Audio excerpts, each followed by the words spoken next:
Good morning, students. How are you? Today's topic is features of Startup India Scheme.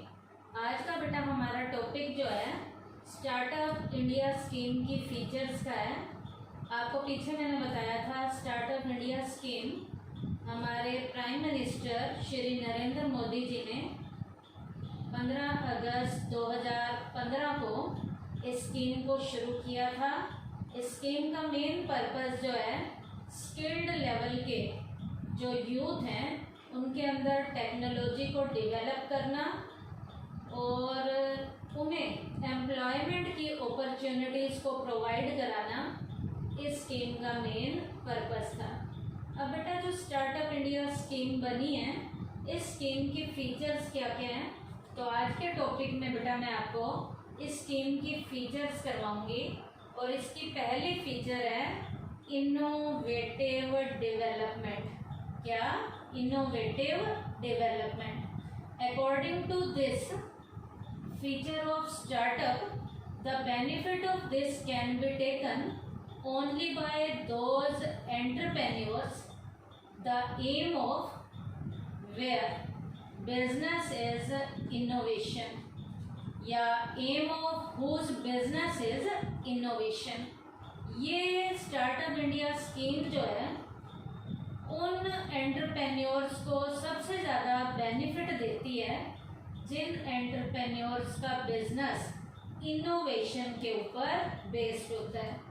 Jin entrepreneurs का business innovation के ऊपर based होता है, ये startup India जो स्कीम है उन एंटरप्रेन्योर्स को सबसे ज़्यादा जो है बेनिफिट देती है, जिनका मेन मकसद कुछ नया करना है।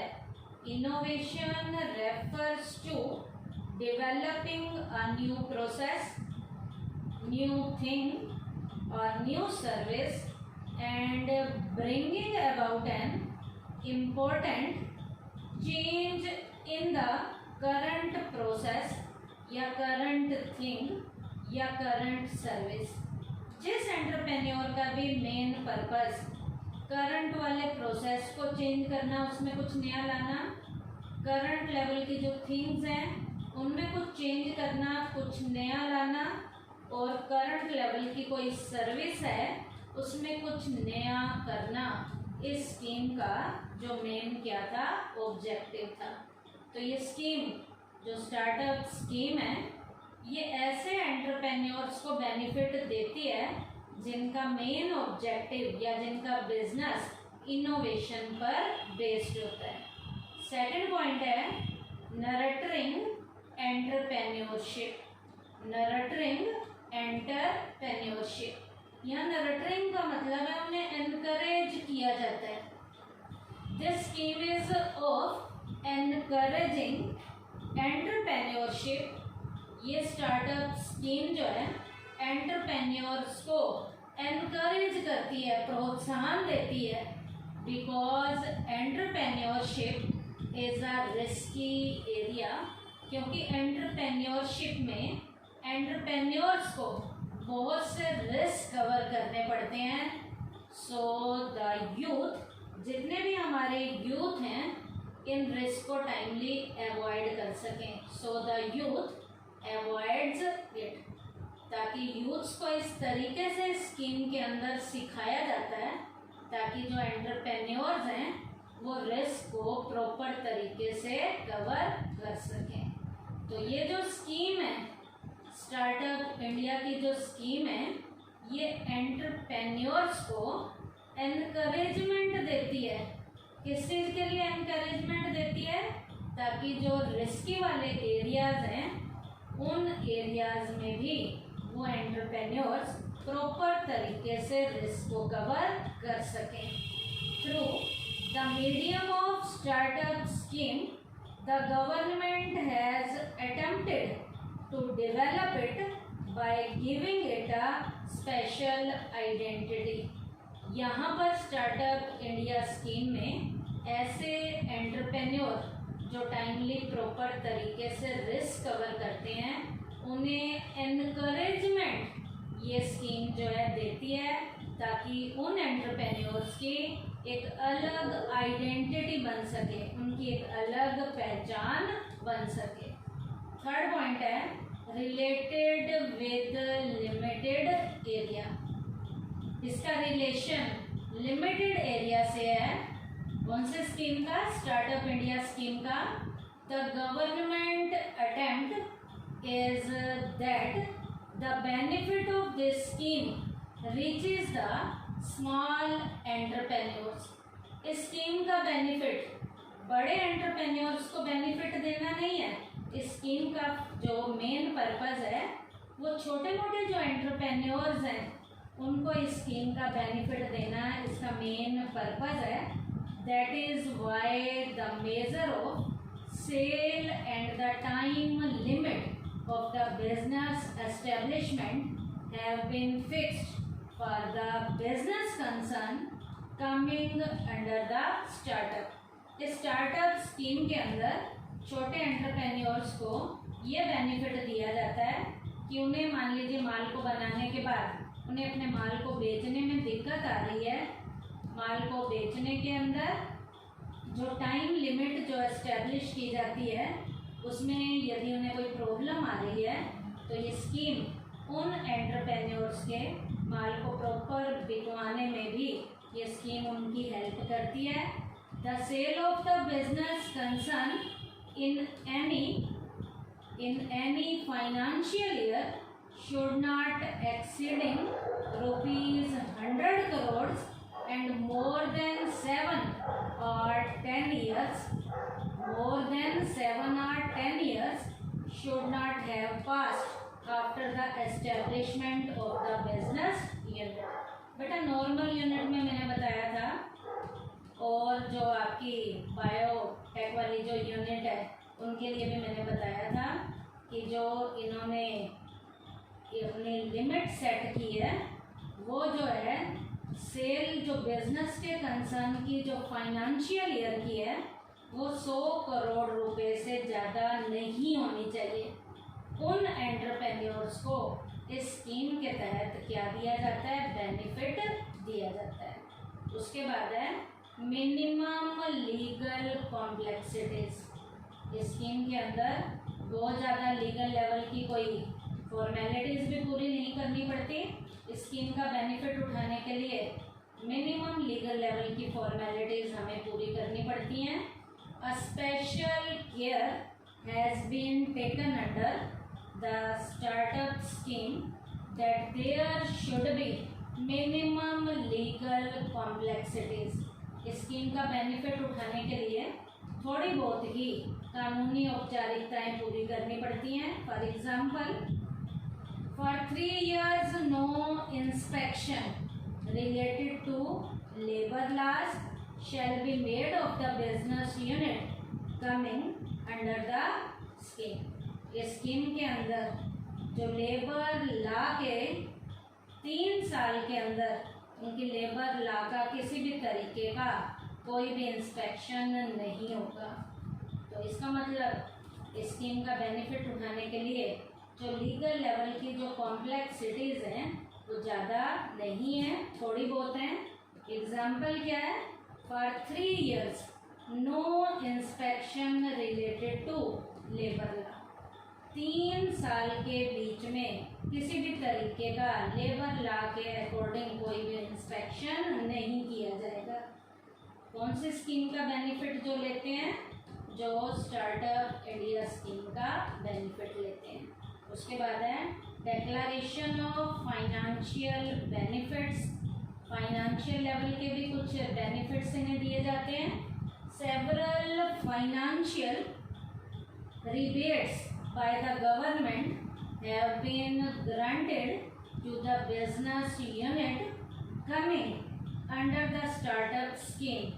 जो भी बिजनेस की यूनिट स्टार्टअप स्कीम के अंडर आती है उसे जो है कई तरीके के फाइनेंशियल लेवल की उसे रिबेट दी जाती है, फाइनेंशियल लेवल के उसे बेनिफिट दिए जाते हैं। If a startup get its patent done, it will get 80% rebate on the expenditure. यदि स्टार्टअप स्कीम के अंदर जो बेनिफिट ले रहे हैं, यदि वो अपना पेटेंट कराना चाहते हैं तो उन्हें इस खर्चे में 80% की उन्हें एक्सपेंडिचर में खर्चे की छूट दी जाती है। उसके बाद besides there is a provision for rebate on the income tax and capital gain tax. Capital gain tax में भी उन्हें रिबेट दी जाती है और इनकम टैक्स में से भी उन्हें क्या दी जाती है, रिबेट दी जाती है। उसके बाद है 6th पॉइंट, इजी रजिस्ट्रेशन।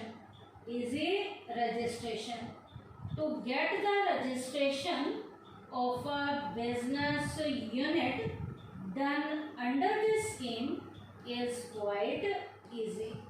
इस स्कीम के तहत बिजनेस की यूनिट का यदि आप रजिस्ट्रेशन करवाते हो तो रजिस्ट्रेशन करवाना भी काफ़ी इजी है।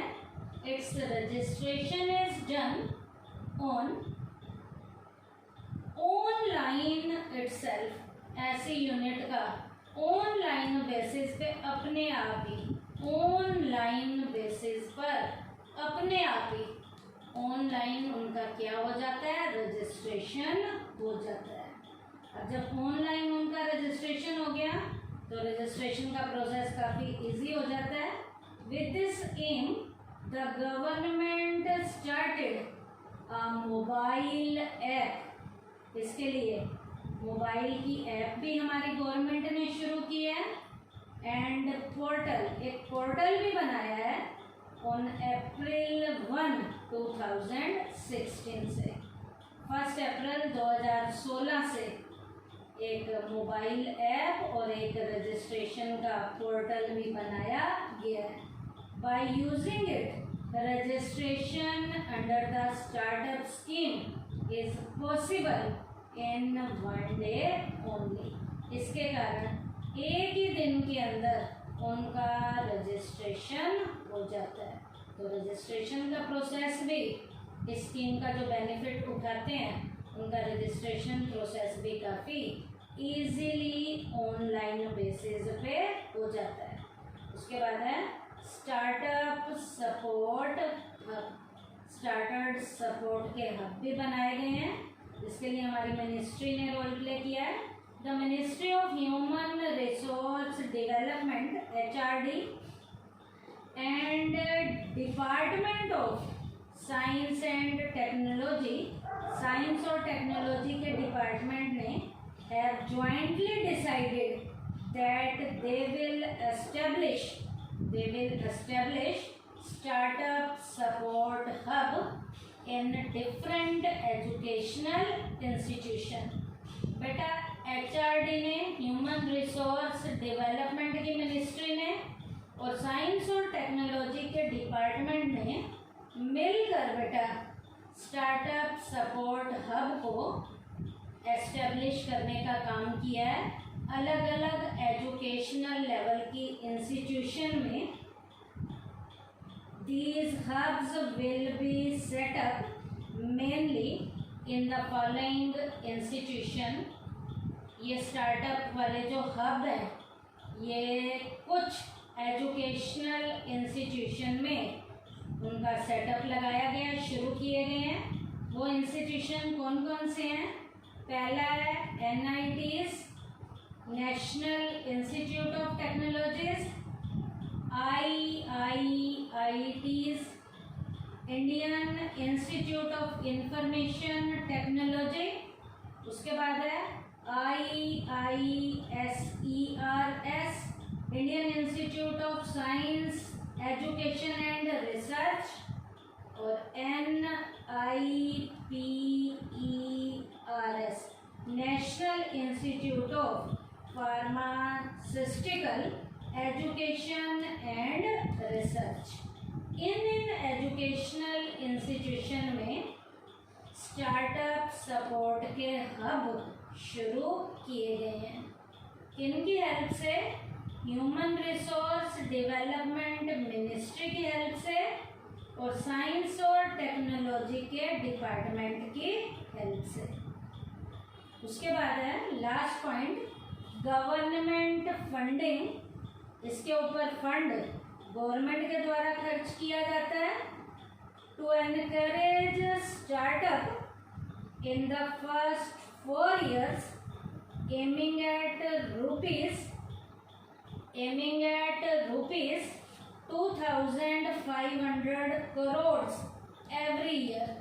स्टार्टअप इंडिया स्कीम को एनकरेज करने के लिए शुरू के 4 सालों में 2,500 करोड़ रुपया हर साल जो है इसके लिए रखा गया, जिसका एम था कि इस स्कीम का बेनिफिट दिया जा सके। फर्स्ट 4 ईयर में हर साल का इसका जो खर्चा था 2,500 करोड़ रुपए का था, ताकि स्कीम के तहत एंटरप्रेन्योर्स को एनकरेज किया जा सके, उन्हें बेनिफिट दिया जा सके। The government made a provision of rupees 10,000 crore. इसके लिए हमारी सरकार ने, अब हर साल का 2,500 करोड़ का है तो 4 सालों का 10,000 करोड़ रुपए का प्रोविजन था। Not only this but also 1.25 lakh bank branches were directed to provide finance minimum 1 entrepreneur. बेटा 1.25 lakhs बैंकों को भी, जो बैंकों की ब्रांचेज हैं वो इस पर्पस के लिए शुरू की गई कि हर एक एंटरप्रेन्योर को फाइनेंशियल लेवल की सुविधा दी जा सके। कौन सी स्कीम के अंदर? अंडर स्टार्टअप स्कीम के अंदर 1.25 लाख बैंक की ब्रांचेज भी शुरू की गई हैं ताकि एंटरप्रेन्योर्स की फाइनेंशियल लेवल की प्रॉब्लम को सॉल्व किया जा सके।